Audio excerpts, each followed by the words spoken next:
Hey everyone, this is the Spoon Dude back with another action figure review. This time we'll be taking a look at the Marvel Legends WandaVision Scarlet Witch figure. I was so excited for this figure. I absolutely loved the WandaVision TV show. It's probably my favorite Marvel show, maybe besides Daredevil and the animated stuff. And I was so excited for this figure since I also really loved the new Scarlet Witch costume that debuted in that show. Before we look at the figure any closer, I did want to compare her to the original version. This is the Infinity War 2-pack with Vision. This is a pretty good figure on its own. I actually really liked it when I bought it. I think I put it on my top 3 favorite figures from that year. And you can see compared to this new one, I feel like this one still holds up pretty well. I think they both look like Elizabeth Olsen. This one just, I don't know, slightly younger, I guess. But there's your comparison there. I think this new figure is much better, not just because of costume design, but because of the articulation, which we'll get to. And then, of course, you have to have her next to the Vision. So there's that comparison. I think they look really nice together as well. Let's look at the figure itself, though. Alright, so the likeness, I think, is really good. I have kind of dramatic lighting on it, but I think that really looks like Elizabeth Olsen. I think that's a great likeness. I love the way they have the eyes there. Pretty happy with the head sculpt. Very clean. It's that photoreal sort of paint technique that they've been doing for the past few years. And every time I see it, or pretty much every time I see it, I really like it. So there's that. And of course there's the tiara that's straight from the comic books. And this is actually a separate piece that's like pegged in at the front and glued in. So that looks great as well. Something I wanted to bring up was, like most Marvel Legends figures tend to be, this Scarlet Witch figure is actually based on the concept art of the Scarlet Witch. Generally, like a movie or a TV show, they'll make concept art before actually making the actual costume. And I think Marvel Legends gets the concept art as reference rather than actual images of the physical costume, because that's just how like the timeline works when they're making the figures. So this is more based off the concept art than the actual show.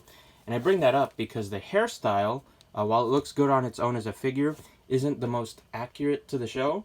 In the show, it comes down to her shoulders, I think, and is a little bit more, I guess, curly or frizzy at the top. So it's not the most accurate hair sculpt, but it still looks pretty terrific on its own. And if you compare it to the only reference they could have worked off, which is, again, the concept art, it actually looks pretty dead on. So it looks good for what it had to be. And then the costume itself is pretty similar to what ended up being in the show. The only difference, I guess, is maybe the colors. I feel like the figure looks a little bit brighter than it did in the show, but that might also be a lighting thing. Anyways, there's that. But yeah, looking at the costume, it is really nicely done. It's really nicely sculpted. It is an MCU costume, so of course it's going to have all that texture that they sculpted digitally, and that looks really good. What I really like about this figure is it's very matte in finish. You can see the black here doesn't really shine that much. These raised sections that do have a slight gloss, but that's on purpose, and then the rest of it is very flat in finish, and I really like that.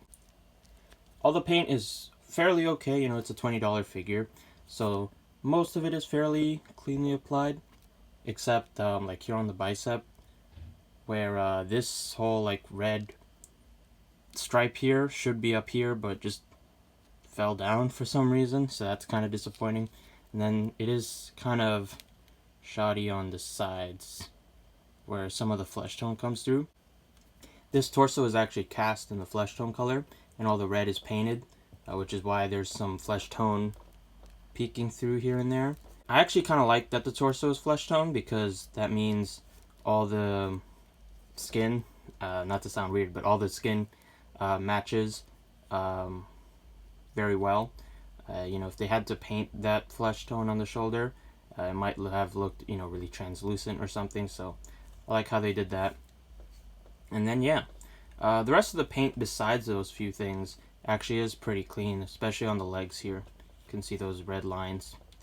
As for articulation, the figure is pretty solid. It's pretty much standard Marvel Legends articulation, but the range of motion is pretty good. You have a double ball peg at the top of the neck, which is okay. She can look up that much and down a little bit, and then you do get a little bit of tilting. But you know, she has big hair, so it's good for what it is. I don't know how much better Hasbro could have really done with this. And then the shoulders are in, you know, the standard hinge and swivel. They go out more than just 90, so that's good, and they swivel. You get a single hinge at the elbow, and this is where I said that the range of motion is really good, because even though it's just a single hinge, it actually bends quite a lot. And then, of course, that's how you also get your bicep swivel there at the elbow.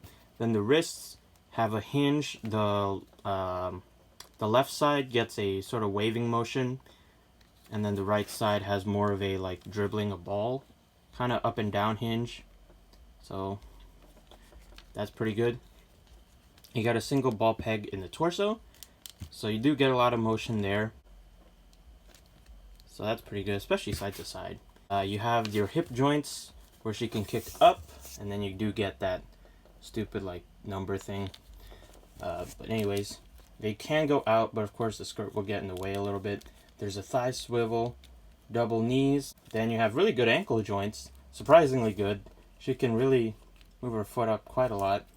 Then down, and then there is that ankle pivot swivel thing at the top of the foot. So the articulation is actually really good for what you get, especially compared to the previous version of the Scarlet Witch, or I guess this one would just be called Manda Maximoff.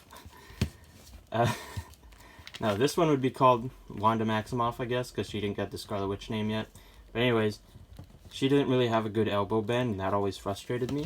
But with this one, you can get that arm to bend where you need it. So where this figure kind of suffers a little bit, and suffers probably, you know, too heavy a word, is accessories. You get the same power effects from the previous figure, just done in a slightly different pink color. These are nice and vibrant, and they can fit on the hands. I had them on her earlier. And then the only other accessories she gets are the alternate hands, which are the exact same hands, but cast in the same sort of pink color. And I actually quite like these a lot. And see, I don't think there's any paint on them, but just the way they're made, they get lighter towards the tip of the fingers. And that's a cool effect. So those just pop off, and these go in. Very simple, very cool. You do get the hinge showing up there, but there's nothing they could have really done about that, I guess. I don't know. But yeah, you do get that, and that's a pretty cool. But you don't get anything else, and I know Scarlet Witch doesn't exactly, wield weapons or anything, but I would have liked to get, something else, maybe an alternate head with lit up eyes, or the Darkhold, the book she had. But you know what? It's not that bad, I guess. You get what you need, and for the most part, it's such a good figure, and it's an entirely new sculpt and all that. So I guess I really shouldn't be complaining that much. That's pretty much it on the figure. Like I said, I really like the character. I really like her costume in the show, and I'm very excited to get this figure of her. Again, it's more based on the concept art, but luckily the show and the concept art didn't differ too much. So if you like WandaVision, you like Scarlet Witch, I don't think you'll have really any major issues in wanting to get this figure. So yeah, definitely track her down if you can. It's definitely a worthy buy. So yeah, thanks for watching, and I hope to see you in my next video.